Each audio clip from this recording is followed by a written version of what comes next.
Have you ever scrolled through Instagram or Facebook and suddenly felt not good enough? Like everyone else is living a better, happier, more exciting life than you? You're not alone. Welcome to Social Welfare Community, the channel dedicated to real conversations about real problems. Today, we're tackling one of the biggest silent crises of our generation, the devastating impact of social media on mental health. By the end of this video, you'll understand exactly what social media is doing to your mind, and more importantly, what you can do about it. So stay with us.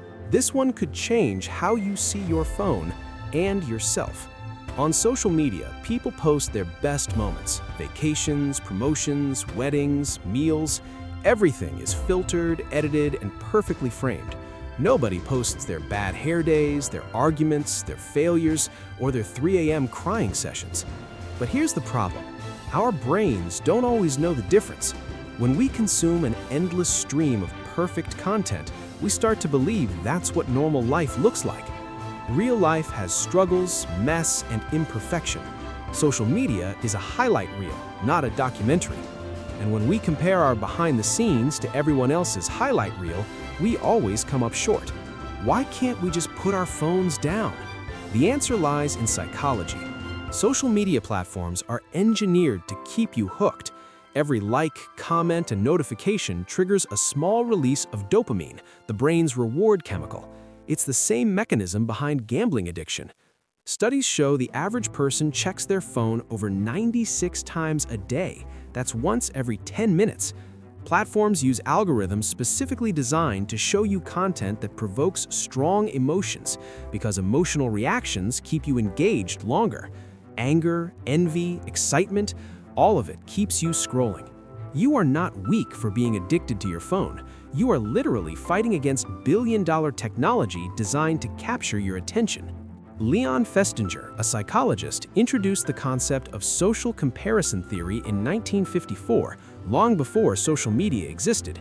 He found that humans naturally evaluate themselves by comparing themselves to others. Social media has turned this natural tendency into a mental health weapon. When you see someone with a perfect body, a luxury apartment, or a glamorous career, your brain automatically places you in comparison. And in a world where influencers show only their best, you will almost always feel lesser. The result is lower self-esteem, reduced confidence, a growing sense that you are not enough. This is not vanity. This is a documented psychological response, and millions of people of all ages are experiencing it silently every single day. The link between social media and mental illness is no longer just a theory, it is backed by science. A landmark study by the American Psychological Association found that heavy social media users are significantly more likely to report symptoms of anxiety and depression. A 2023 report found that teenagers who spend more than 3 hours per day on social media are twice as likely to develop depression compared to those who spend less. The algorithm plays a dangerous role. It learns what makes you emotional and shows you more of it. If you're feeling insecure, it serves you more beauty content. If you're sad, it may push you toward darker rabbit holes. The platform's goal is not your well-being, it is your attention.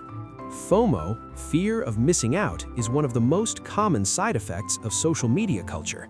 You see your friends at a party you weren't invited to. You watch someone travel to a place you've dreamed of. You see a group laughing together while you're home alone. Even when you're physically surrounded by people, social media can make you feel deeply isolated. Ironically, the platforms built to connect us are making us lonelier. Research from the University of Pennsylvania found that reducing social media use to just 30 minutes a day led to significant reductions in loneliness and depression. Connection was never meant to come through a screen. Real belonging requires real presence. Social media has also created new spaces for cruelty. Cyberbullying, harassment, humiliation, and abuse conducted online affects millions of people worldwide. Unlike traditional bullying, it follows victims home. There's no escape. Studies show that cyberbullying victims are nearly twice as likely to attempt self-harm or experience suicidal thoughts. And it's not just teenagers. Adults face workplace harassment, online shaming, and hate campaigns every day. The anonymity of the internet has lowered people's barriers to cruelty, and the viral nature of social media means humiliation can spread to thousands within minutes. If you or someone you know is experiencing cyberbullying, please reach out for help. You are not alone, and it is never your fault. Perhaps the most alarming aspect of this crisis is its impact on young people.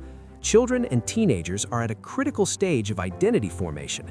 When they are constantly exposed to unrealistic standards of beauty, success, and popularity during these formative years, the damage can be lasting. Research by Dr. Jean Twenge shows that the rise of smartphones and social media directly correlates with a sharp increase in teen depression, anxiety, and suicide rates, particularly among girls. The teenage brain is more vulnerable to social comparison, peer validation, and rejection. Social media amplifies all of these pressures to an extreme degree. Parents, talk to your children about what they see online. Help them understand the difference between a curated post and real life, and model healthy phone habits yourself. The good news is, you have more power than you think.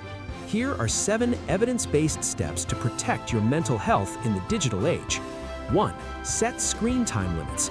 Use built-in tools on your phone to cap daily usage. Start with a 30-minute reduction. 2. Curate your feed intentionally. Unfollow any account that consistently makes you feel bad about yourself, no exceptions. 3. Practice a daily digital detox. Designate at least 1 hour each day, especially before bed, as phone-free time. 4. Distinguish online from reality. Before comparing yourself to someone's post, remind yourself this is their best moment, not their whole life. 5. Invest in real-world connection.